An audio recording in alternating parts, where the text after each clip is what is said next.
السلام علیکم ورحمۃ اللہ وبرکاتہ نحمده ونصلی علی رسولہ الکریم اما بعد۔ آج کا سبق سن لیجئے۔ آج کے سبق کی سرخی ہے حضور صلی اللہ علیہ وسلم کی سیرت، پارٹ نمبر 33۔ اب آپ صلی اللہ علیہ وسلم کی عمر تقریباً 35 سال ہوئی، 20 میں اولادیں ہوئی، اس کی تفصیل انشاءاللہ بعد میں بیان کروں گا۔ اب تعمیر کعبہ کا مسئلہ آیا۔ پہلے سمجھ لیجئے کہ ابتدائے عالم سے اس وقت تک بیت اللہ کی تعمیر 5 مرتبہ ہوئی ہے۔ نمبر 1، حضرت آدم علیہ السلام نے اس بیت اللہ کی تعمیر فرمائی۔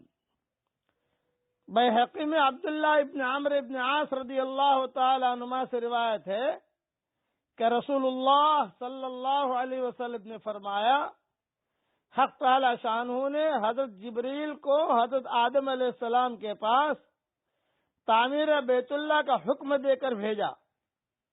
جب حضرت آدم علیہ السلام اس کی تعمیر سے فارغ ہوئے تو حکم ہوا کہ اس گھر کا طواف کرو، اور یہ ارشاد ہوا کہ تم پہلے انسان ہو اور یہ پہلا گھر ہے جو لوگوں کی عبادت کے لیے بنایا گیا ہے۔ نمبر 2، جب نوح علیہ السلام کے زمانے میں طوفان آیا تو بیت اللہ کا نام و نشان باقی نہ رہا۔ حضرت ابراہیم علیہ السلام کے زمانے سے لے کر زمانے تک یہی حالت رہی۔ اس وقت اللہ تعالیٰ نے، یعنی یہ نمبر 2 نہیں ہے، یہ میں نمبر 2 بعد میں بتا رہا ہوں آپ کو۔ اس وقت اللہ تعالیٰ کی طرف سے ابراہیم علیہ السلام کو بیت اللہ کی دوبارہ تعمیر کا حکم ہوا۔ یہ نمبر 2 ہے، ابراہیم علیہ السلام اب تعمیر کر رہے ہیں کیونکہ بنیادوں کے نشان باقی نہ رہے تھے۔ جبریل علیہ السلام نے آ کر بنیادوں کے نشان بتلائے۔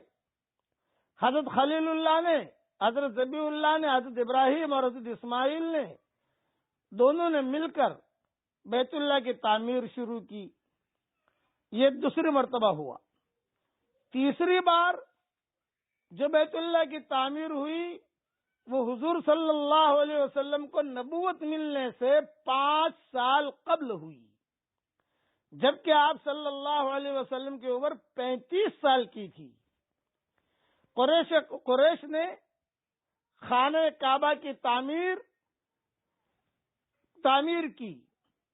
بنا ابراہیم خانہ کعبہ اس کی چھت نہیں تھی۔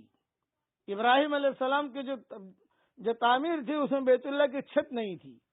دیواروں کی بلندی کچھ زیادہ نہ تھی، بس قد آدم سے کچھ زائد 9 ہاتھ کے مقدار میں یہ دیواروں کی بلندی تھی۔ بہت زمانہ گزر گیا، کعبہ بہت بوسیدہ ہو چکا تھا۔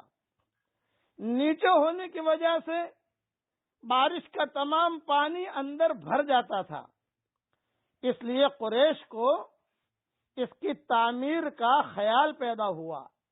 آپ صلی اللہ علیہ وسلم کی عمر اس وقت 35 سال کی تھی، اور آپ صلی اللہ علیہ وسلم نے یعنی سارے قریش نے ارادہ کیا کہ بیت اللہ کی تعمیر کی جائے، تو وہ مشورے میں حضور صلی اللہ علیہ وسلم بھی جا کر بیٹھ جاتے تھے۔ جب سارے قریش متفق ہو گئے کہ بیت اللہ کو منہدم کر کے اس کو گرا کر اثر نو بنایا جائے، تو ابو وہب ابن عمرو مخزومی رسول اللہ صلی اللہ علیہ وسلم کے والد ماجد کے ماموں، ان کا نام تھا ابو وہب ابن عمرو مخزومی، یہ حضور کے والد عبداللہ کے ماموں تھے، کھڑے ہوئے اور قریش سے مخاطب ہو کر کہا کہ دیکھو، بیت اللہ کی تعمیر میں جو بھی پیسہ لگے وہ حلال مال کا ہونا چاہیے، زنا، چوری، سود، ڈاکہ وغیرہ کا پیسہ اس میں شامل نہ ہو، صرف حلال مال اس کی تعمیر میں لگایا جائے۔ اللہ تعالیٰ پاک ہے اور پاک ہی کو پسند کرتا ہے، اس کے گھر میں پاک ہی پیسہ لگاؤ، اس خیال سے کہ تعمیر بیت اللہ کے شرف سے کوئی محروم نہ رہ جائے، اس لیے چندہ کیا، تعمیر بیت اللہ کو مختلف قبائل پر تقسیم کر دیا کہ فلاں قبیلہ بیت اللہ کا فلاں حصہ تعمیر کرے گا، فلاں قبیلہ فلاں حصہ تعمیر کرے گا، فلاں قبیلہ فلاں حصہ تعمیر کرے گا، تاکہ سب کو چانس ملے۔ یہ اعلان ہوا۔ حضور صلی اللہ علیہ وسلم کی عمر 35 سال کی تھی، وہ بھی اس مشورے کے اندر موجود تھے اور اپنی رائے بھی دیتے تھے کہ حلال مال ہونا چاہیے، یہ اللہ کا گھر ہے اور اس طریقے سے ہونا چاہیے، کوئی لڑائی نہ ہو، ایسا حضور صلی اللہ علیہ وسلم کرتے جاتے تھے۔